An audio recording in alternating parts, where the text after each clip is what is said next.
Wilson was all about spreading democracy around the world, a very egocentric foreign policy.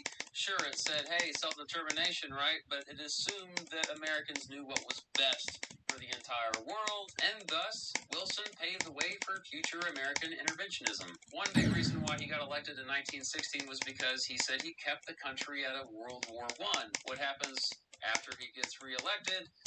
He gets the country involved in World War I, asking Congress to declare war, and they do. And during the war, the Espionage Act, the Sedition Act, two of the worst laws in American history, urinating on the First Amendment. And Cypher pointed this out in one of his videos. I never knew this, but apparently he wanted the Sedition Act before the United States even entered World War I. And most of our presidents were racist, okay? We've got to consider historical relativism, but Wilson was exceptionally racist even for his time. The screening of The Birth of a Nation at the White House and then calling it historically accurate, not a very smart move by Wilson. Ignoring all the lynchings that were going on across the country when he was president. He ignored a lot of things, apparently, ignoring women's rights. You know, they were marching across the country for the right to vote. He ignored them.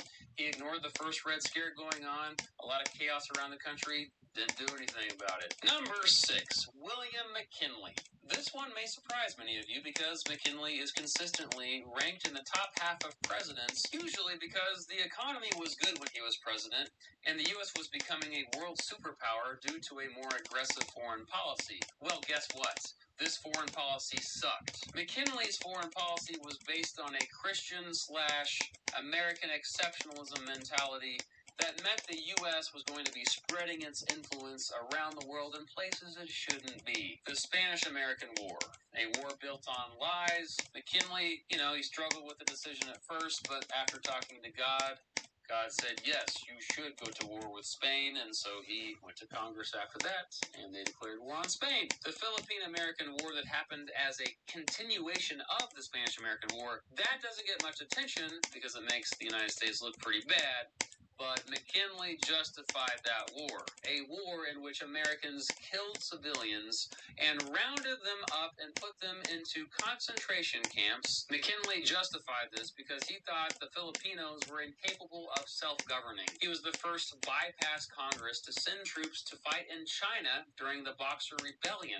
As I said earlier, yes, the economy was doing well under McKinley's watch, but he had high tariffs. And again, I am not a fan of high tariffs. But mostly I'm a critic of McKinley due to his brash imperialism and his general disregard for the sovereignty of nations that just wanted to be left alone. Number 5, Richard Nixon. He was a pathological liar who mostly just cared about himself and his own legacy, not the general welfare of the country. Boy, did that backfire. I know there are a lot of obvious reasons to hate on Nixon. He was a crook.